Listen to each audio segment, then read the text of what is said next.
साधना है राजमार्ग से।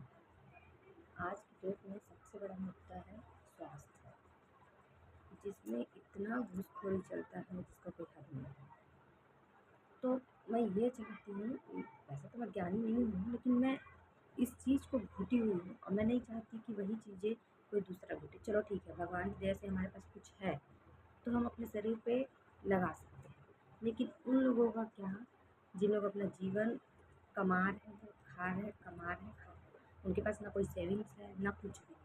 तो उनके लिए ये बहुत बड़ा प्रॉब्लम है कि तबीयत में अगर वो पड़े हैं तो कहीं भी कोई भी हॉस्पिटल में, प्राइवेट हॉस्पिटल में मतलब आ नहीं सकते, जा नहीं सकते, क्योंकि प्राइवेट हॉस्पिटल का फैसिलिटी ही ऐसा वो किया गया है, मेंटेन किया गया है कि वहाँ का बेड चार्ज भी कम से कम एक दिन का 1500 से ऊपर है, जो लोग नहीं कर सकते। रही बात सरकारी हॉस्पिटल, सबका कहना है हाँ गरीब है, सरकारी हॉस्पिटल में भी आ सकते हैं, जा सकते हैं। चलो ठीक है, वहाँ आ सकते हैं, जा सकते हैं, कोई दिक्कत नहीं। पर सरकारी हॉस्पिटल में वो सुविधा है ही नहीं, सुविधा होते हुए भी वहाँ पे स्टाफ वो सुविधा देना नहीं चाहते। तो इसके लिए क्या करें फिर हम? सबसे बड़ा प्रॉब्लम ये है, वहाँ अगर जा रहे, ये मेरी खुद की कहानी है, मैं खुद घुटी हुई हूँ इस चीज़ को। एक बार मेरे बच्चे को सर पे चोट लगी थी, तो किसी कारणवश वहाँ जाना पड़ा सरकारी हॉस्पिटल।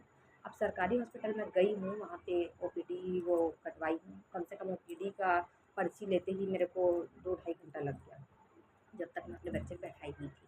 फिर वहाँ गई, डॉक्टर से चेकअप करवाई, फिर वो बोले कि इनका सीटी स्कैन लगेगा। तो ठीक है बोली मैं, फिर उसके बाद पर्ची बनवाने बोले सीटी स्कैन का। कम से कम 1 घंटा बाद मेरे को सीटी स्कैन का पर्ची मतलब मैं बनवा पाई हूँ। वो बनने के बाद जब मैं सीटी स्कैन के लिए गई बच्चे के लिए, तो उन लोग मेरे को डेट दिए, आप 1 हफ्ता बाद आइए। 1 हफ्ते तक के अभी खाली नहीं है। तो अब आप एक चीज़ बताइए, मैं अपने बच्चे को उस हाल में 1 हफ्ते तक रख लूँगी? उसके बाद मैं बोली देखिए सर कुछ कीजिए, इमरजेंसी है। इतना बोलने पर वो मेरे को बोले कि 900 रुपये लगेगा सीटी स्कैन। फिर मेरे को भी टेंशन था, मैं क्या करूँ क्या नहीं ये था। फिर मैं तुरंत सीटी स्कैन करवाई 900 रुपये दे के, वहाँ से निकल गई। उसके बाद फिर दूसरे दिन फिर मैं उस डॉक्टर के पास गई रिपोर्ट दिखाने के लिए। तो मैं लगभग 12:30 बजे गई थी, पर डॉक्टर बैठे नहीं थे। 2 बजे तक थी, डॉक्टर बैठे ही नहीं। मैं वहाँ से रिटर्न हो गई। उसके बाद फिर मैं एक प्राइवेट हॉस्पिटल में गई, वहाँ पे गई, फिर बताई ऐसा-ऐसा है ऐसे करके। उसके बाद वहाँ पर जो सीटी स्कैन हुआ, वहाँ पर कोई ऐसे क्या पिक्चर वगैरह जो होता है वो मेरे को नहीं दिए थे, खाली रिपोर्ट बस दिए थे। रिपोर्ट दिए, फिर उसको मैं जाके दिखाई प्राइवेट हॉस्पिटल में। उसके बाद तो फिर सारा रिपोर्ट नॉर्मल था। वैसे चोट बहुत छोटा था, बट उल्टी वगैरह हुआ था, तो हम लोग बोले कि एक बार दिखा देते हैं डॉक्टर को करके। डॉक्टर को दिखाने पे सीटी स्कैन का एडवाइस किए, तो चलो वो भी करवा लेते हैं बोले। तो ऐसा सब चीज़ होता है। यहाँ तक कि प्रेगनेंसी में भी आप अगर वहाँ जाते हो, मैं प्रेगनेंसी टाइम पे ही गई थी, प्रेगनेंसी टाइम पे भी गई थी, तो उसमें भी इन लोग का ये था कि आप मतलब आपको 1 महीने का डेट देंगे। जैसे आपको 6वां महीना में सोनोग्राफी करवाना है, वो डेट देंगे 7वां महीने का, अब अगले महीना आइए। तो ये कहाँ का नियम है? आप सरकार बोलता है हमको सुविधा दिया करके, क्या सुविधा दिए हो? और सबसे बड़ी मुद्दा आज इस वीडियो को बनाने का मेरा ये है सरकार के लिए कि ये, और इस चीज़ के लिए ना हम जनता ही बेवकूफ़ है। क्यों? क्योंकि हम बोलेंगे ना, भाई हम बैठा रहे हैं उनको अपने भलाई के, तो बात हमको रखना है कि हमको क्या चाहिए, क्या नहीं चाहिए। माँग हमारी होनी चाहिए, माँग वो क्यों रखते हैं कि हम जितने पर ये देंगे, वो देंगे, वो देंगे। ऐसा नहीं, हम बैठा रहे हैं तो हम अपनी माँग रखेंगे कि हमको आपसे ये चाहिए। अगर आप दे सकते हो तो आपको बैठाएँगे, नहीं तो फिर है कोई और। तो ऐसा जनता करता ही नहीं है। जब उसको बोल दिए हाँ इतना-इतना रुपया आपको सालाना मिलेगा, ठीक है, उसको वोट दे दिए। अब ये भी तो सवाल करो आप, इतना रुपया मिलेगा बोल दिए। अभी एक निकला था महतारी वंदन योजना, जिसका लाभ मैंने तो नहीं उठाया क्योंकि मैं गवर्नमेंट जॉब वाली की वाइफ़ हूँ, तो मेरे को ये सब चीज़ नहीं हो सकता, ऐसा बोला गया था। अब उन लोग 1-1 हज़ार रुपये दे रहे हैं, अभी भी शायद चल रहा है। अब दे रहे हैं तो ये भी तो सवाल कीजिए आप कि वो पैसा कहाँ से आ रहा है? क्या आप 1-1 हज़ार रुपये देने के लिए छत्तीसगढ़ को मतलब पूरा कंगाल बनाने वाले हो क्या? कहाँ से ला रहे हो आप पैसा? 1-1 हज़ार रुपया आपके जेब से तो दे नहीं रहे हो नेता लोग, तो वो पैसा आता कहाँ से? इसका किसी को कोई वो नहीं है। हाँ, 1-1 हज़ार रुपये मिल रहा है ना, अपने जेब में भर लिए, बात खत्म। तो ऐसा नहीं होना चाहिए। ये हम बोलेंगे कि हमको क्या चाहिए। ख़ैर मैं उन मुद्दों पे बात करने के लिए यहाँ पे वीडियो नहीं बना रही हूँ। मेरा मेन मुद्दा है स्वास्थ्य, जो बिल्कुल भी सही नहीं है और आज के डेट में सबसे बड़ी प्रॉब्लम यही है। हर आदमी के घर में कोई ना कोई कुछ ना कुछ चीज़ से बीमार है। हर किसी को, अगर घर में 8 लोग हैं ना, तो ये मान के चलो कि महीने में कम से कम आप 3 लोग को हॉस्पिटल लेके जाओगे। अब ज़रूरी ये तो नहीं है ना कि आप हमको दिए हो आयुष्मान कार्ड, स्मार्ट कार्ड, जो भी आपका चलता है, आप स्मार्ट कार्ड दिए हो हमको चीर-फाड़ करने के लिए। सीधी और साफ बात। जब बड़ा आप उसमें एडमिट होगे जाके, आपको 7 दिन वहाँ रहना पड़ेगा, या आपका ऑपरेशन है तब आप उसको यूज़ करोगे। चलो अब नॉर्मल सर्दी-खाँसी भी है तो आपको 1 हफ्ता वहाँ पे एडमिट होके रहना पड़ेगा, तब आपका पैसा वहाँ से कटेगा। उसमें भी डॉक्टर्स ये नहीं बताएँगे कि आपका कितना रुपया वहाँ से कटा है, आपको क्या दवाई उससे मिला है, क्या आप उसके कितना आपका पैसा उसमें गया है, खाली इतना ही बताएँगे कि आपका इतना पैसा कटा है। लेकिन ये नहीं बताएँगे कि इतना का दवाई आप पे लगा है, इतना हमारा बेड चार्ज है। क्या आपको कोई ऐसा डिटेल देते हैं कि इतना-इतना पैसा आपके इस चीज़ में लगा है? वो चीज़ हम देखते ही नहीं हैं। और ख़ैर ये चीज़ें भी सही हैं, क्योंकि हॉस्पिटल ऐसा जगह है जहाँ पर इस दिमाग ना काम करना बंद कर देता है। आदमी कुछ सोचना समझना मतलब बंद हो जाता है कि क्या करे, क्या नहीं करे, वो जगह ही ऐसी है। वहाँ पर स्मार्ट कार्ड से उन लोग पैसा काटते हैं, वो सही है।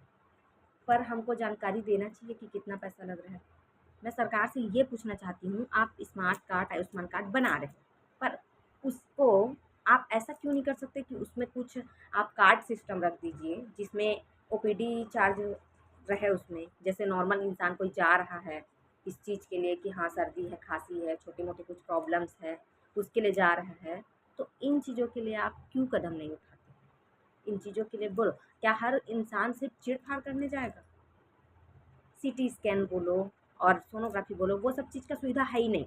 जबकि आज के डेट में अगर प्रेगनेंसी का भी आप सोनोग्राफ़ी करवाने जाओगे ना, तो 1000 रुपया, अगर वो क्या डॉपलर वगैरह जो भी आप भाषा में बोलते हैं, मेरे को नहीं पता। मैं अपनी देवरानी का करवाई हूँ, लगभग 2500 कुछ रुपया उसका लगा था। तो ये क्या है, सीटी स्कैन का 3200 रुपए। तो मैं चलो ठीक है, जिसकी हैसियत है, जो भगवान की कृपा से जिनके पास पैसे होंगे, वो तो अपना इलाज करवा लिए। पर गरीब आदमी का क्या? अब उसके लिए बोलेंगे हाँ, उनके लिए तो है ही ना स्मार्ट कार्ड। स्मार्ट कार्ड और आयुष्मान कार्ड काम ही कब आ रहा है? जब आप वहाँ चीर-फाड़ करवाने जा रहे हो तब। तो हर इंसान की प्रॉब्लम चीर-फाड़ तक नहीं है ना। ऑपरेशन तो लास्ट में लगता है, उससे पहले इंसान कितना बर्बाद हो जाता है इन चीज़ों के लिए। और सरकार बोलता है अरे हम तो पूरा सुविधा दे रहे हैं। सरकारी हॉस्पिटल दिए हो, सरकारी हॉस्पिटल में स्टाफ तो ढंग से रखो। जो अच्छा काम नहीं करता उसको निकालो। डॉक्टर बैठते हैं, दिया गया है 10 बजे का टाइम, बैठ रहे हैं 12 बजे। अब 12 बजे से 3 बजे का टाइम है, तो उसमें आप जाओगे तो 1 बजे गोल। तो ये कहाँ का नियम है? डॉक्टर के लिए ये नियम नहीं है कि आप यहाँ पर करो, फिर अपने जाके घर में फिर करो अपना ड्यूटी। तो ये सही है? ये कहाँ का नियम है? तो इन चीज़ों को शायद ऐसा नहीं करना चाहिए। एक राजनांदगाँव का हॉस्पिटल है, जस्ट 10 महीने पहले की बात है। मैं इन चीज़ों के लिए बोलना भी चाही, मैं वहाँ की भी लड़ाई, लेकिन वही है, कोई समझने वाली नहीं है। दुनिया में 10 प्रकार के लोग हैं, कोई और कमेंट करेगा, कोई कुछ बोलेगा। ये सोच के मैं यूट्यूब में वो वीडियो अपलोड नहीं की थी, वैसे तो मैं वीडियो रखी हुई हूँ। मैं वहाँ जब गई तो मेरे भाई का पैर का ऑपरेशन था, तो उसमें क्या हुआ, उन लोग मेरे को स्टार्टिंग में ये बोले ऑपरेशन आपको 1 रुपया नहीं लगेगा, आप सब चीज़ें आयुष्मान कार्ड से हो जाएगी। मैं भी बोली चलो ठीक है, अच्छी बात है अगर operation smart card Ayushman card से हो रहा है तो। फिर मम्मी लोग का अपना आयुष्मान कार्ड दिए उसका, मेरे भाई का। फिर वहाँ पे जमा किए, जमा करने के बाद इसको बॉटल वगैरह लगना शुरू हुआ। फिर बोले कि 2-3 घंटे में ऑपरेशन में ले जाएँगे। मैं बोली चलो ठीक है, आज के आज ही ऑपरेशन हो रहा है। फिर उसके बाद उसको ओटी में ले जा रहे थे, उसके बाद ले लेके चले गए अंदर, उसको मतलब लेके चले गए थे। अब मेरे को ये नहीं पता ऑपरेशन शुरू हुआ था नहीं हुआ था, पर अंदर चले गए थे उसको लेके। उसके बाद फिर एक नर्स आई, फिर वो बोलते हैं कि वासु के साथ मतलब आप हो क्या, ऐसे करके। तो मैं बोली हाँ मैं हूँ, चलिए आप रिसेप्शन में बुला रहे हैं। मैं गई, वो बोलते हैं मैडम आपके जो भाई का ऑपरेशन में जो क्या पता नहीं कुछ बोले कि कुछ सामान ऐसा लग रहा है उनके पैर में, रॉड वगैरह जो, तो उसका आपको अलग से मतलब पैसा देना पड़ेगा। तो मैं बोली ये बात तो आप पहले नहीं बोले थे सर। फिर बोलते हैं नहीं मैडम, डॉक्टर भी बाहर से आ रहे हैं तो डॉक्टर का भी चार्ज लगेगा आपको, ऐसा करके। अब उस टाइम पे सच कहूँ, उसको ऑपरेशन में लेके गए थे तो मेरे को थोड़ा सा हेडेक था, मतलब क्या होगा क्या नहीं होगा। तो मैं उस टाइम पे कुछ नहीं बोली, मैं चुपचाप 5000 रुपये दे दी। 15,000 बोले थे, मैं बोली अभी इतना ही है मेरे पास, आप इतने को रखो, मैं 10,000 रुपये बाद में दे दूँगी। फिर उसके बाद मैं उनको बोली मेरे को रसीद दो ना भैया करके। वो बोलते हैं इसका रसीद नहीं मिलता है मैडम, बोले। तो मैं बोली अजीब बात है, रसीद नहीं मिलता है। फिर भी उस टाइम पे मैं शांत थी, क्योंकि उसको ओटी में लेके चले गए थे, मैं कोई बहस नहीं चाहती थी। मैं बोली चलो छोड़ो, इस बारे में बाद में बात कर लूँगी। उसके बाद उसको ऑपरेशन से निकाले गया, ऑपरेशन अच्छे से हो गया था। फिर ऑपरेशन हुआ उसके 4-5 घंटे बाद फिर आए उन लोग कि मैडम आप लोग का 10,000 रुपये बचा हुआ है, आप लोग उसको जमा कीजिए करके। मैं बोली 10,000 रुपये जब मैं बोली देखिए सर, जो पैसा मैं आपको 5,000 दी हूँ उसका आप मेरे को अभी तक के रसीद नहीं दिए हो और आप फिर मेरे को 10,000 बोल रहे हो करके। फिर मैं गई वहाँ पे जो बैठता है रिसेप्शन में भैया, उसको बोली कि ये ऐसा-ऐसा बात है, आप लोग मेरे को रसीद नहीं दिए हो। बोलते हैं मैडम जब मतलब आधा इलाज अगर आयुष्मान कार्ड से होता है तो हम रसीद नहीं देते हैं करके, ये कहाँ का नियम है? फिर बोलते हैं आपके भाई के शरीर में मतलब इतना पैसा लगा है। मैं बोली आप मेरे को बताओगे ना कि कितना पैसा कहाँ पे लगा है, आप कौन-सा इंजेक्शन लगाए हो, कौन-सा दवाई दिए हो, कौन-सा डॉक्टर आपका बाहर से आया है, मेरे को इन सब चीज़ों का नॉलेज होगा तब तो मैं पैसा दूँगी। चलो ठीक है वो लगा भी होगा, मैं देने के लिए रेडी भी हूँ, तो आप उस चीज़ के लिए मेरे को रसीद भी नहीं दोगे तो मैं क्यों पैसा दूँ? यहाँ तो अगर एक शक्कर भी लेने जाओ दुकान पे तो हमको रसीद मिलता है, फिर आप कैसे नहीं रसीद दोगे? फिर उसके बाद बहस चला, फिर एक रात गुज़र गया, दूसरे रात को फिर उन लोग उसी चीज़ के लिए बोले। मैं बोली मेरे भाई को छुट्टी दो, मेरे को रखना ही नहीं है आपके हॉस्पिटल में और मैं पैसा दूँगी नहीं। फिर उसके बाद बोले आप मैनेजर से बात करो। मैं मैनेजर से ही बात की। मैं बोली देखिए सर, आप लोग बोलते हो पैसा दो, पैसा देने के लिए मैं रेडी हूँ, पर मेरे को रसीद क्यों नहीं मिलेगा और रसीद नहीं दोगे तो मेरे को पैसा चाहिए मतलब चाहिए। तो उसके बाद फिर मैं 5,000 रुपये भी वापस लेने के लिए बोली कि आप मेरे 5,000 का भी रसीद नहीं दिए हो, मतलब आप वो पैसा मेरे को रिटर्न करो और 10,000 रुपये तो मैं दूँगी नहीं।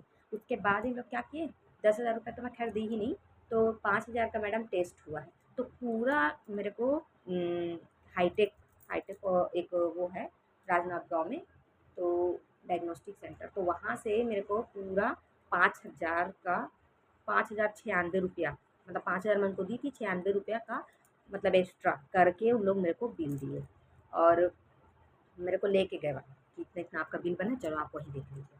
मैं गई, तो उसमें मतलब ऐसे-ऐसे बिल दिए हैं कि वो क्या बोलते हैं एक्स-रे का, जो चीज़ें उसके पैर का है, चलो ठीक है, पैर का एक्स-रे होता है। चलो सोनोग्राफ़ी भी मान लेती हूँ तुम्हारे भाषा में होता होगा। उतना सब करवाए, उतने का ही उन लोग और कुछ-कुछ टेस्ट था, उसका करके इन लोग क्या किए, जो टेस्ट उसमें पॉसिबल ही नहीं है करवाना, वो सारी टेस्ट उस ऑपरेशन के लिए किए थे। पेट से रिलेटेड था, उन सब चीज़ों को उन लोग टेस्ट में दर्शाए थे, जबकि उसका रिपोर्ट था ही नहीं मेरे पास। मैं बोली जब आप किए हो टेस्ट तो रिपोर्ट भी होना चाहिए, रिपोर्ट तो आप दोगे ही ना। कुछ-कुछ चीज़ों का रिपोर्ट दे दिए, अब इतने भी पढ़े लिखे नहीं है कि इतना ज्ञान हो कि हाँ, इसका रिपोर्ट है, इसका रिपोर्ट है। मेरे को खाली 3 रिपोर्ट दिए थे और उसमें 8 टेस्ट लिखे हुए थे उन लोग। अब ऐसे इन लोग किए, उसके बाद भी मैं बोलना चाही, फिर मेरे हस्बैंड बोलते हैं छोड़ ना, तेरा कौन सुनेगा, यहाँ बोलना सही नहीं है, छोड़ो हटाओ चलो चुपचाप घर। ये बोल के मेरे को वहाँ से ला लिए। उस दिन तो ना मैं एकदम बेचैन थी कि मतलब ऐसा क्यों करते हैं, ऐसे मतलब लोग होते ही क्यों हैं ऐसा। फिर कुछ दिन बाद मेरी देवरानी को हॉस्पिटल लेके गए, एक राजनांदगाँव का ही हॉस्पिटल है, कृष्णा हॉस्पिटल। वहाँ पे मैं लेके गई। वहाँ पे लेके गई तो मेरी देवरानी को मैं 29 तारीख को भर्ती करी हूँ और 30 तारीख को शाम को, 29 तारीख को भी नहीं, 29 तारीख को मान के चलो मैं 2:30 बजे रात में उसको एडमिट करी, मतलब 12 बजने के लिए सब कुछ कम था, 2:30 बजे उसको रूम पे लेके गए हैं। इससे पहले उसको बाहर रखे थे, उसको मिर्गी का झटका आया हुआ था, तो उसको बाहर रखे थे, किस लिए, सीटी स्कैन के लिए। अब उसके बाद सीटी स्कैन के लिए उसको बाहर रखे थे, 2:30 बजे उसको बेड में लेके गए और उसी दिन 2:30 बजे उसको रात मतलब सुबह-सुबह जैसे उसको बेड में लेके गए, शाम को हम 6 बजे छुट्टी कराए, तो होता है 1 दिन। तो उन लोग 16,000 का रसीद बनाए और उसमें क्या 28 तारीख को उसका मतलब वो एडमिट का वो कर दिए थे, बना दिए थे और जिस दिन छुट्टी हुआ उस दिन छुट्टी का लिख दिए थे।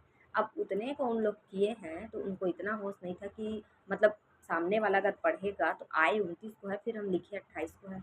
ऐसा उन लोग सोचे ही नहीं और बोलते हैं मैडम आप 2 दिन पहले मतलब 2 दिन का है इसमें चार्ज। मैं बोली सर 1 दिन हुआ है मेरे को आए और आप कैसे 2 दिन का चार्ज बनाए हो और सीधे 16,000 रुपये ले लिए। अब वहाँ पर मैं जब पैसा दिए ना तो मैं नहीं थी उस टाइम पे, मेरी देवरानी के भाई लोग थे, मैं कुछ बाहर चली गई थी काम से। जब मैं आई तो मेरे को बताया ऐसा-ऐसा और 1 रुपए का उनको रसीद तक नहीं दिया गया था कि इतना रुपया इसमें लगा है, ऐसे-वैसे कुछ भी नहीं। फिर मैं गई दूसरे दिन, मेरी देवरानी का छुट्टी हो गया था, मैं दूसरे दिन गई, आप किस मतलब आधार पे इसको इतना चार्ज किए हो? आप मेरे को बताओ करके। फिर बोलते हैं इतना-इतना तारीख को। मैं बोली आपका फुटेज निकलवाइए और मेरे को बताइए कि 28 तारीख को ये पेशेंट आपके मतलब आई होगी, अगर एडमिट किए होंगे तो आपके फुटेज में तो होगा ही वो। तो फिर बोलते हैं ऐसा ऐसा नहीं है मैडम, आप लोग 28 को ही आए हो करके। तो मैं बोली प्रूफ़ कीजिए ना, 28 को मैं कहाँ थी और ये कहाँ थी, मैं बता सकती हूँ, मैं प्रूफ़ कर सकती हूँ, आप प्रूफ़ कीजिए कि 28 को यहाँ थी। फिर बहस हुआ, फिर उन लोग कुछ-कुछ मतलब मेरे को बैठा दिए, आप बैठो 10 मिनट वेट करो करके और उन लोग सब डॉक्टर-वॉक्टर लोग कुछ-कुछ बातचीत किए। उसके बाद मेरे को 8,000 रुपया ला के रिटर्न कर रहे हैं, मैडम आपका 8,000 बनता है, मिस्टेक हो गया था और 8,000 रुपया मेरे को रिटर्न किया, 8,000 रुपया मैं मतलब वहाँ दी हूँ।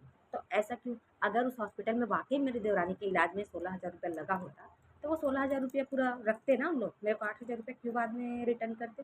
तो ऐसे-ऐसे केसेस हैं। मतलब स्वास्थ्य को इन लोग ऐसे बना के रखे हैं ना, मतलब एकदम खिलौना। आदमी का जो ज़िंदगी है, जिसको हम लोग भगवान मान के वहाँ लेट जाते हैं कि हाँ चलो ठीक है, तुम जो भी करो हमारे शरीर के साथ, लेकिन हमको ठीक करो। तो ये चीज़ें सही नहीं हैं। पर करे तो करे क्या इन चीज़ों के लिए? मेरे को यही चीज़ समझ नहीं आता। अभी भी मैं वीडियो बना रही हूँ, कहीं न कहीं मन में एक घबराहट है, मतलब कोई और कुछ कमेंट करेगा क्या? कोई और कुछ कमेंट करेगा क्या? लेकिन मैं इन चीज़ों को अब सोचना बंद कर दी हूँ, जिसको जो बोलना होगा वो बोलेगा, जिसको जो सही लगेगा वो बोलेगा। लेकिन हमको इन चीज़ों के लिए, जब आप इतना बड़ा मेडिकल कॉलेज खोल के दे रहे हो, सरकारी हॉस्पिटल खोल के दे रहे हो, तो स्टाफ भी आप अच्छे से बैठाइए सर, ताकि गरीब आदमी वहाँ पे जाके इलाज करवा सके। और ये जो आप कार्ड का तमाशा करके रखे हो 5 लाख का, उसको एक काम करके अपना 5 लाख रुपए सीधा उसके अकाउंट में ही डाल दो, उसको जितना ज़रूरत रहेगा ना वो उतना निकाल लेगा। क्योंकि आप लोग को राजनीति में शौक है ना आदमियों को खरीदने का, जनता को खरीदने का। आप लोग ऐसे भी तो खरीद ही रहे हो, 1-1 हज़ार रुपए दे के औरतों को खरीद लिए। अभी कांग्रेस 1 लाख रुपए देने वाली थी, पता नहीं 1 लाख रुपया कहाँ से आता। शायद उन लोग मतलब इतने दिनों में जब तक भाजपा बैठी है तब तक के उन लोग पैसा काउंट करके रख रहे थे कि एक औरत के लिए इतना लगेगा, इतना लगेगा, तो शायद उनके पास होगा, इसीलिए उन लोग देंगे बोल रहे हैं। चुनाव का टाइम आता है, हाँ ये दे दिए, वो दे दिए, इंसान उसमें बहक के दे दिए वोट, ये भी सही नहीं है। तो उस टाइम पे जब उन लोग आते हैं हमारे घर पे, उन लोग जब शर्त रखते हैं, तो वहाँ पर कोई एक जनता नहीं उठ के बोल सकता कि आप क्यों शर्त रखोगे? बैठा हम आपको रहे हैं तो शर्त हमारी होगी। किसान लोग, हाँ हमारा धान इतने में ले रहे हैं तो हम इसको वोट देंगे, इसको दे। अरे आप धान बुआई कर रहे हो, आप उसमें अपना खून पसीना लगा रहे हो, वो आपका फर्ज बनता है कि आपको उसका कितना पैसा चाहिए। सरकार निर्धारित नहीं करेगा कि आपको इतना पैसा देगा, आप उनको निर्धारित करवाओ कि हमको इतना इतना मेहनत लगा, इतना हमारा कमाई है, इतना हमारे परिवार का पालन पोषण के लिए हमको चाहिए, तब तो हम आपको देंगे, नहीं तो फिर नहीं देंगे। अगर इस छत्तीसगढ़ में अगर सब किसान ऐसा बोल देना तो फिर सरकार को भी झुकना पड़ेगा, लेकिन ऐसा है ही नहीं। सब अपने इतना दे रहे हैं, हाँ इतना दे रहे हैं, हाँ इतना दे रहे हैं, बस उसी से है। बाकी कोई कुछ सोच रखता ही नहीं है। तो इन चीज़ों के लिए खैर मेरे को बोलना भी नहीं है, वो तो चुनावी माहौल है, जो भी रहे जैसे रह रहा है। लेकिन सबसे बड़ा प्रॉब्लम है स्वास्थ्य का, और इसी चीज़ को हमको कुछ भी करके इस कार्ड को, या तो फिर इस कार्ड को आप हर चीज़ के लिए अवेलेबल करवाइए।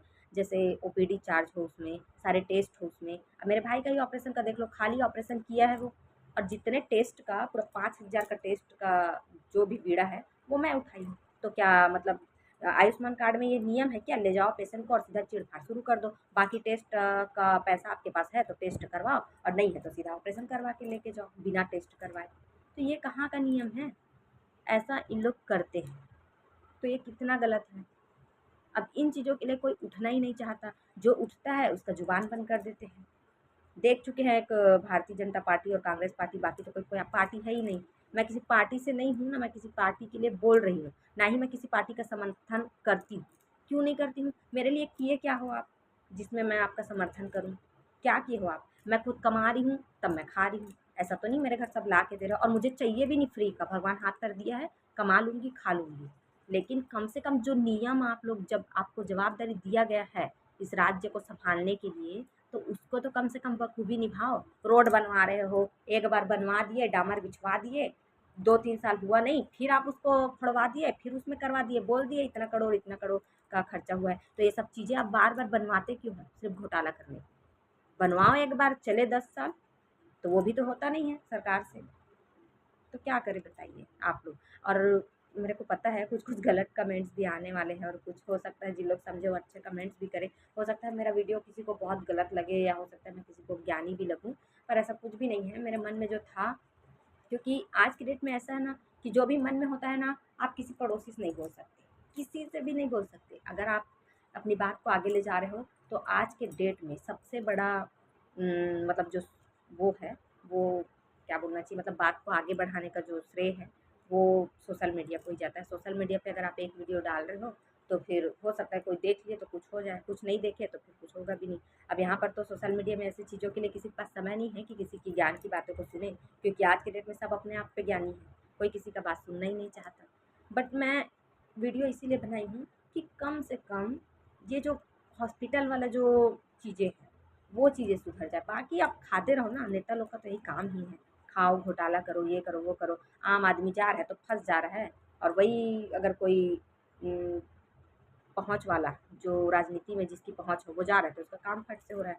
मंदिर से लेकर के हॉस्पिटल, हॉस्पिटल से लेकर के और कोई जगह, सब जगह पे तो वीआईपी है। ये क्या है वीआईपी? मतलब मंदिर भी वीआईपी और गरीब आदमी के लिए अलग-अलग होता है क्या? बताइए। अभिषेक भी कर रहा हूँ तो ₹1100 चढ़ाओ। अरे इससे अच्छा मैं दूध और दही लाके अपने भगवान का अभिषेक सच्चे दिल से घर पे कर लूँ ना, दिखावा करने से क्या मतलब? तो ये सब चीज़ें नियम मंदिर में तक लागू होती है, बताइए। तो जिसके पास पैसा है उसके पास भगवान है, जिसके पास पैसा है उसके पास शरीर है, और जिसके पास पैसा नहीं है उसके पास कुछ भी नहीं है। ना भगवान, ना शरीर, कुछ भी नहीं है। उसको कोई चीज़ का लाभ मिल ही नहीं सकता। तो ये नियम क्यों बनाया गया है? और इन चीज़ों के लिए क्यों, मतलब कोई बोलता क्यों नहीं है? एक जन तो उठ के देखो, अरे एक जन के साथ कोई नहीं आएगा तो कम से कम 2 तो होगा। मैं आज बोल रही हूँ, अगर मेरे बातों से कोई एक भी समर्थन करता है, तो मैं 2 हो गई ना। अगर जो मेरे बात को समर्थन ले रहा है, वो तो एक वीडियो कम से कम बना के वो 2 लोगों को समर्पित कर सकता है। ऐसे करके ज़्यादा नहीं तो कम से कम 2000 लोग तो इस चीज़ को समझने की कोशिश करें। लेकिन मेरे को नहीं लगता कोई समझे। बाकी मेरे जो मन में था, जो चीज़ें मेरे साथ घुटी हुई है, उन चीज़ों को मैं बता रही हूँ, और ये मेरे लिए नहीं है। चलो मैं तो कुछ पैसे रख के मैं अपना इलाज करवा लूँ, जब तक है तब तक मैं भी करवाऊँगी। ऐसा तो नहीं है कि मैं भी करोड़पति हूँ कि जब भी मेरा तबीयत खराब होए तो इतना पैसा लगेगा तो मैं उतना पैसा अपने शरीर पे लगा सकूँ। भई मैं भी तो यहाँ की नागरिक हूँ, मेरा भी अधिकार है आपके आयुष्मान कार्ड के लाभ उठाने का, या आपके जो भी आप चीज़ें दे रहे हो उसका लाभ उठाने का, मेरा भी अधिकार है। लेकिन हमको तो मिलता ही नहीं है। खैर हम गवर्नमेंट जॉब वाले हैं ना, हम करोड़पति हैं, हमको ये सब चीज़ों का मतलब लाभ मिलता ही नहीं है, हमको लाभ देंगे ही नहीं। अगर मेरे को डिप्लोमा, मैं सिलाई करती हूँ, तो सिलाई करती हूँ तो ये तो नहीं है कि मेरे को डिप्लोमा कोई भी दे देगा। भई मैं सरकारी में जाके डिप्लोमा कुछ महीने सीखूँगी तो मेरे को शायद वहाँ से डिप्लोमा मिल जाए, ताकि मैं अपने काम को आगे बढ़ा सकूँ। लेकिन ऐसा है नहीं, मैं गवर्नमेंट वाली, मतलब गवर्नमेंट सर्वेंट है मेरे हस्बैंड, तो मैं उसमें फॉर्म डाल ही नहीं सकती, क्योंकि मेरे हस्बैंड कमा रहे हैं, मेरे को कमाने की ज़रूरत नहीं है। ऐसा तो ये भी सोच है एक। तो उन सोचों के लिए क्या किया जाए? मतलब हमको कोई सुविधा मिलेगा ही नहीं, ऐसा है। तो खैर ये सब चीज़ें तो अलग चीज़ें हैं। सबसे बड़ी बात है कि हम लोग उस चीज़ के लिए थोड़ा-सा आगे बढ़े। अगर एक भी मेरे को सपोर्ट करे ना, तो मैं इन चीज़ों को थोड़ा-सा तो आगे लेके जा पाऊँ। चलो ठीक है, वहाँ तक ना लेके जा पाऊँ, कम से कम आदमी अपने आप पे इतना तो समझदारी रख सके कि मैं हॉस्पिटल में, मानती हूँ उन जगह पे ऐसा रहता है कि आदमी को सच में होश नहीं रहता है, क्योंकि कोई अपना इतने तकलीफ़ और दुःख में पड़ा है, तो वहाँ पर ना पैसा देते, भले इंसान के पास पैसा ना रहे, वो अपना सोना-चांदी बेच के लाए या फिर कहीं से कर्ज़ा करके आए, लेकिन वो अपनों का जान बचाने के लिए कुछ भी कर सकता है। लेकिन थोड़ी-सी समझदारी रखिए वहाँ पर। कम से कम ये तो पता लगाइए कि आप जो पैसा अपने अपनों के लिए वहाँ पर फेंक रहे हो, वो पैसा वाक़ई में उसके ऊपर यूज़ हो रहा है या नहीं। वो चीज़ों का तो हमको ध्यान रखना पड़ेगा ना। हो सकता है वो पैसा वहाँ यूज़ नहीं हो रहा है, हम उनको दे रहे हैं। हो सकता है वही पैसा अगर बचे तो हम वही पैसा उनके ऊपर लगा के उनको कुछ अच्छा खिला सकें, पिला सकें। पैसा ज़बरदस्ती में क्यों वेस्ट करें, जब वो हमारे अपने के शरीर में लग ही नहीं रहा है, तो पैसा हम क्यों देखें? तो इन चीज़ों के लिए थोड़ा-सा हमको कदम उठाने की ज़रूरत है। अब ऐसे चीज़ें कई लोगों के साथ घटा हुआ है, पर सब क्या है, चलो जाने दो, चलो जाने दो। ऐसे चीज़ों में तो घोटाला बढ़ ही रहा है ना। सबसे मेन अगर गलत है यहाँ पर तो जनता, क्योंकि वो सवाल नहीं उठाती है, और जनता ही सवाल उठाएगी तब ये सुधरेंगे। जनता अगर सवाल नहीं उठाई तो ये तो चलेगा, अभी तो बहुत कम है, 5 साल बाद तो और पता नहीं क्या-क्या होने वाला है। तो इन चीज़ों के लिए हमको अभी ही कदम उठाना ज़रूरी है। हम माँग रखेंगे नेताओं के बीच में कि हमको क्या चाहिए, आप माँग नहीं रखोगे कि हमको क्या दोगे? क्या हम भिखारी हैं, हमको दान दोगे? हम आपको बैठा रहे हैं अपनी सेवा करवाने के लिए, देश की सेवा करवाने के लिए, जनता की सेवा के लिए आप बैठ रहे हो, तो आप हमारी सुनोगे, हम आपकी नहीं सुनेंगे।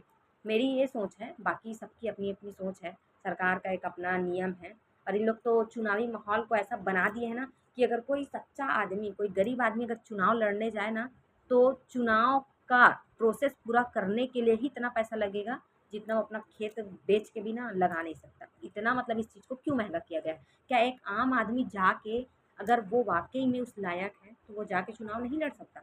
क्यों ऐसा होता है? मतलब इतना पैसा चाहिए चुनाव लड़ने के लिए कि आदमी के पास अगर अक्ल भी है ना, देश चलाने की, राज्य चलाने की, तो वो वहीं पर ख़त्म।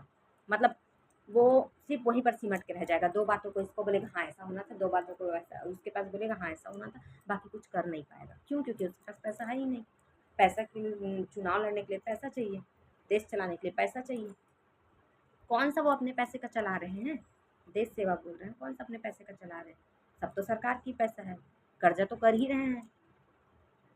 तो इन चीज़ों के लिए चुनावी जो प्रक्रिया है उनको पूरा करने के लिए भी पैसा इतना लग जाता है कि नॉर्मल इंसान चुनाव लड़ने के लिए तैयार ही नहीं हो सकता। बैठाओ किसी को, अच्छे इंसान को बैठाओ जो कुछ अच्छा काम कर सकते। आज के डेट में तो ख़ैर पैसे के मामले में ऐसे कि अच्छों की नीयत डोल जाती है। हाँ, इतना पैसा जितना हो सके आदमी अपने ऊपर भरने का वो कर रहे हैं।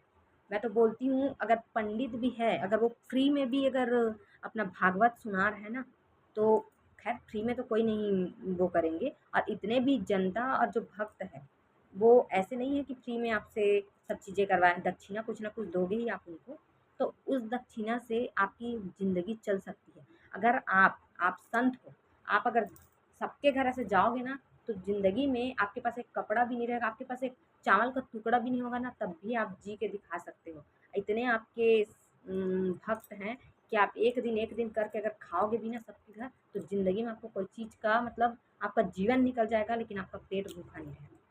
पर यहाँ तो संत लोग भी अपना भरने में तैयार हैं। इतना पैसा चाहिए तब प्रवचन होगा, इतना पैसा चाहिए तब ये होगा। हर चीज़ों में चाहे वो बता रही हूँ ना, मंदिर से लेकर हॉस्पिटल, हॉस्पिटल से लेकर थाना, हर चीज़ में। आप कोर्ट कचहरी में जाओगे तो आपका ज़मीन तो निकल नहीं पाएगा, लेकिन जितना आप उस ज़मीन के लिए लड़ रहे हो ना, उससे ज़्यादा पैसा आप दूसरा ज़मीन बेच के लगा लोगे, लेकिन वो ज़मीन आपका वापस नहीं आएगा। ऐसे-ऐसे नियम हैं हमारे इस राज्य में। तो ये सारी चीज़ें गलत है, लेकिन उन चीज़ों को बोल के कोई मतलब ही नहीं है, क्योंकि मैं भुगतूँगी ना, मैं भुगते रह जाऊँगी। जो होना है, जो नियम है वो वही रहेगा, क्योंकि यहाँ की जनता सवाल उठा ही नहीं सकती। एक जन सवाल नहीं उठाएगा, 2 जन सवाल नहीं उठाएगा, कुछ दिन नहीं उठाएगा, लेकिन उसके बाद तो उठाना ही पड़ेगा। नहीं उठाएँगे, मैं अपने लिए नहीं बोल रही हूँ, चलो हमारी तो ज़िंदगी चलो आधी निकल चुकी है, आधी और बची है, उसके बाद तो हमारा ख़त्म। लेकिन हमारे जो छोटे-छोटे बच्चे हैं, उनका भविष्य तो देखना पड़ेगा ना। काबिलियत है, उसको कुछ है ही नहीं, जिसके में काबिलियत नहीं है, उसको सब चीज़ मिल रहा है। मतलब पैसा है, तो आप पढ़े भी मत रहो, गँवार रहो, लेकिन आपको अच्छे से अच्छे गद्दी पे बैठाया जाएगा। लेकिन पैसा नहीं है, तो एक समझदार इंसान जिसके पास सोचने की, समझने की सबकी क्षमता है, लेकिन वो कुछ कर नहीं सकता क्योंकि उसके पास पैसा ही नहीं। तो ऐसा क्यों हर चीज़ों को पैसे में तौला जा रहा है? इन चीज़ों के लिए कोई मतलब कुछ कदम उठाते ही नहीं, उठाना ही नहीं, मतलब पसंद ही नहीं करते। जो जैसा चल रहा है चलने दो। अरे जो जैसा चल रहा है अभी चलने दो, लेकिन मैं अपने बारे में सोच के नहीं बोल रही हूँ, मैं बच्चों के बारे में सोच के बोल रही हूँ कि कल के डेट में वही बच्चे, उनका भविष्य कहाँ रहेगा? उनको तो जॉब लगना है, मतलब ये मान के चलो आप 20-25 साल पहले बाद में, मतलब आगे, कि उनको पता नहीं कितना पैसा चाहिए। मैं तो अपने बच्चे लोग को वही बोलती हूँ, पढ़ो लिखो मत, बस पैसा थोड़ा-सा सेविंग कर लेते हैं, बाकी नौकरी तो लगना ही लगना है, तय है। पढ़ने में क्यों? इससे अच्छा सरकारी स्कूल में भेजती हूँ मैं अपने बच्चे लोग को कि सरकारी स्कूल में रहेंगे, पैसा अभी जो पढ़ाने में उनका पैसा वेस्ट कर रही हूँ, वही पैसा मैं सेविंग कर लेती हूँ, क्योंकि जब उन लोग नौकरी लगने जाएँगे, तो उनकी काबिलियत को नहीं देखा जाएगा, उनकी डिग्री को नहीं देखा जाएगा। बस ये है कि इतना पैसा है ना, तो फिर 12वीं का भी जो पेपर दिलाया होगा, वो पता नहीं एमए फाइनल कहलाएगा वहाँ पैसा देने के बाद। ऐसे-ऐसे है। तो इन चीज़ों को मतलब कोई समझना ही नहीं चाहता, और मैं इन चीज़ों को और नहीं रख सकती क्योंकि इतनी बड़ी ज्ञानी नहीं हूँ कि 2 बात कर सकूँ। हो सकता है इन सब बातों में कुछ-कुछ ऐसे बातें हैं जो शायद मैं मूर्ख टाइप की होंगी या अज्ञानता की को लेके की होंगी। वैसे तो मैं ज़्यादा पढ़ी-लिखी नहीं हूँ, मैं सिर्फ़ 12वीं क्लास की हुई हूँ। लेकिन मन में जो सोच आता है ना, वो सोच मतलब सोचती हूँ तो एक पल के लिए ऐसा लगता है कि ये चीज़ें मेरे को किसी को बोलना चाहिए क्या? परिवार में बोलती हूँ, पति को बोलती हूँ, माँ-बाप को बोलती हूँ, तो समझते हैं, लेकिन बोल देते हैं तो तेरे बोलने से क्या होता है? तेरे बोलने से क्या होता है? यही चीज़ बोलते हैं। तो आज मैं ये सोची, कल रात में मैं बहुत सोची कि मतलब ये इन चीज़ों के लिए मैं वीडियो तो एक बनाऊँगी, चाहे जिसको कमेंट में मेरे को गाली देना हो गाली दे, चाहे मेरे को कमेंट में जो बोलना हो बोल ले। मेरे को उससे कोई वो नहीं है, जो कमेंट करे करने दो। लेकिन अगर मेरे को 4 लोग भी कमेंट करेंगे, उसमें 3 लोग अगर गलत बोले तो कम से कम 1 जन तो सही बोले। मैं यही सोच के आज इस वीडियो को रखी हूँ आप लोग के सामने कि अपने परिवार के लिए कुछ-कुछ, मतलब पैसा है इसका मतलब ये नहीं कि आप हाथ पैसा फेंके हम।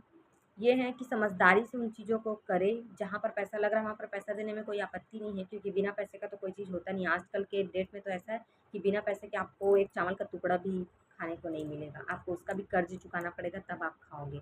लेकिन सरकार बैठ के जो ये हम लोग को तमाशा दिखाती है 5-5 साल, उन चीज़ों के लिए हम तो कुछ कर सकते हैं ना। हमको ज़्यादा दूर जाना ही नहीं है, हमको अपने चीज़ के लिए देखना है। हॉस्पिटल हम जा रहे हैं तो हॉस्पिटल के लिए हम देख सकते हैं कि हाँ, हॉस्पिटल में ऐसा-ऐसा होता है, तो इन चीज़ों के लिए हम मतलब बोल सकते हैं कि हमको इतना-इतना पैसा लगता है, ऐसा है, तो आप उस नियम को थोड़ा-सा ये कीजिए। अब दे तो दिए आप आयुष्मान कार्ड, कटवा रहे हो पैसा, कोई दिक्कत नहीं। अब दिए भी हो तो उसमें आपका पैसा नहीं कट रहा है, जो भी है हमारे मतलब सरकार का पैसा है, तो जो बैठा है उसका पैसा नहीं है ना, वो अपनी सरकार चलाने के लिए कर्जा ही ले रहा है, अपने पेमेंट से दे नहीं रहा है, तो उस पैसे को ऐसे क्यों बर्बाद होने दे रहे हो? और जिन लोग पैसा कमा रहे हैं, उन लोग अपना काला धन जमा कर कर के रख रहे हैं। तो बस इन्हीं चीज़ों के लिए थोड़ा-सा ये हमको करना ज़रूरी है कि अगर दे भी रहे हो आप आयुष्मान कार्ड, तो सुविधा अच्छे से दीजिए, जिसमें सब टेस्ट हो सके, मरीज़ सब टेस्ट करवा के ऑपरेशन में जा सके, ऐसा कुछ आप नियम रखिए उसमें। अगर वैसा आप नहीं रख रहे हो, तो फिर आपका आयुष्मान कार्ड देने का कोई मतलब नहीं है। आप दे भी रहे हो, तो उन चीज़ों के लिए दे रहे हो, जिसमें बड़े-बड़े इलाज हो। तो हर किसी के घर में बड़ा-बड़ा इलाज करवाने के लिए नहीं जाते हैं। कुछ-कुछ चीज़ें ऐसा है कि आदमी आप 5 लाख का आयुष्मान कार्ड रख के साइड में रखोगे और ओपीडी में आप महीने-महीने जा के कम से कम 1.5 से 2 लाख रुपए आप साल भर में फूँक दोगे।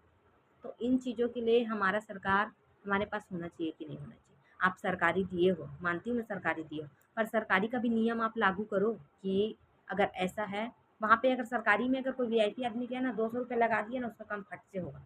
लेकिन वहीं पर एक गरीब आदमी बैठा है, 4 दिन वहाँ पर बैठ के जाएगा, लेकिन उसका कोई टेस्ट नहीं होगा। तो ऐसा क्यों नियम रखे हो? सरकारी किए हो, सरकारी काम में टाइम लगता है, सरकारी काम में टाइम लगता है। तो ये क्यों टाइम लगता है? जहाँ पर टाइम मतलब आप हॉस्पिटल जैसे जगह पे भी आप टाइम ले रहे हो हमसे, तो फिर क्या मतलब? पेशेंट यहाँ पड़ा है, 4 घंटे में आप रिपोर्ट दे रहे हो जब तक वो पेशेंट ही मर जाए। तो इन चीज़ों के लिए बस थोड़ा-सा कोई तो ऐसा है जो मतलब कमेंट करके बताइए कि थोड़ा-सा सपोर्ट कीजिए कि इन चीज़ों को करें क्या। मैं ये नहीं बोल रही कि आप मेरा सपोर्ट करो या फिर जो भी, आप इन सोच को सोच के आप ही खुद जो भी हैं यहाँ पर यूट्यूबर्स जो मेरे वीडियो देख रहे हैं, आप उन चीज़ों के लिए कदम उठाएँ। मैं तो बहुत छोटी हूँ, मतलब मेरा कोई ये नहीं है कि मैं यूट्यूब पे जाऊँ या फिर ये कुछ ऐसे रहते हैं जो कुछ अपने लाइफ़ को एन्जॉय करने के लिए थोड़ा बहुत ऐसे वीडियोज़ वगैरह बना लेते हैं। बाकी मेरा कोई उद्देश्य नहीं है कि मैं इन चीज़ों में जाऊँ, फँसूँ, ऐसा उद्देश्य मैं नहीं रखी हूँ। पर जो हमारे बड़े यूट्यूबर हैं, जिनको सब जानते हैं, जिनकी सब वीडियो देखते हैं, उन लोग से मैं मतलब बोलना चाहती हूँ कि आप अच्छा है, आप दुनिया को हँसा रहे हो, दुनिया को एन्जॉय करवा रहे हो। आप लोग नहीं होते तो फिर कहाँ से वीडियो आता, एक मतलब रोते हुए इंसान के चेहरे पे हँसी कहाँ से आता। मैं यूट्यूबर को भी धन्यवाद देना चाहूँगी कि कम से कम उनके वीडियो को देखकर कभी-कभी मन जब उदास होता है ना, तो ऐसे फ़नी सी वीडियो देखो, तो उसमें हमारे यूट्यूबर के बहुत बड़ी हाथ है हँसाने में या कोई-कोई चीज़ों ज्ञान की बात देने में भी। ऐसे कई वीडियोज़ होते हैं जो हमें अच्छी-अच्छी चीज़ें भी सिखाती है। तो उनसे मैं ये कहूँगी, आप इस वीडियो को ना कमेंट करो, ना कुछ मत करो। बस मैं जो बात बोली हूँ, उस बात को थोड़ा-सा आप बोल के अपने चैनल पे थोड़ा-सा आगे बढ़ा दीजिए, क्योंकि हमारा तो कोई सुनेगा नहीं। मेरे को पता है अभी भी पता नहीं कोई वीडियो देखेगा भी कि नहीं देखेगा, मैं नहीं जानती। बट आपकी जो वीडियोज़ देखते हैं, आप इतने पहुँचे हुए लोग हो आप लोग, तो अच्छे-अच्छे यूट्यूबर्स जो हैं, जो नामी हैं, मैं उन लोग से ही बोल रही हूँ कि कम से कम इस वीडियो को बढ़ाइए। आप बोल के इन चीज़ों को बताइए, किसी चीज़ के लिए बोले या ना बोले, लेकिन सरकार को ये बतलवाइए कि आप हमको बैठा रहे हैं, मतलब हम आपको बैठा रहे हैं, तो शर्त जो भी है वो हमारी होगी, आपकी नहीं होगी। कार्ड आप दे रहे हो तो सबसे मेन यही है, भले बाकी चीज़ को बोले या ना बोले, क्योंकि वो तो चल ही रहा है रिश्वतखोरी, उन चीज़ों से हमको कोई लेना-देना नहीं है। लेकिन जो हमारे अपने जो बीमार पड़ रहे हैं, जिनके कोई है नहीं, उन लोगों के लिए जो सरकारी आप हॉस्पिटल खोल के रखे वहाँ पर का नियम को थोड़ा-सा चेंज कीजिए।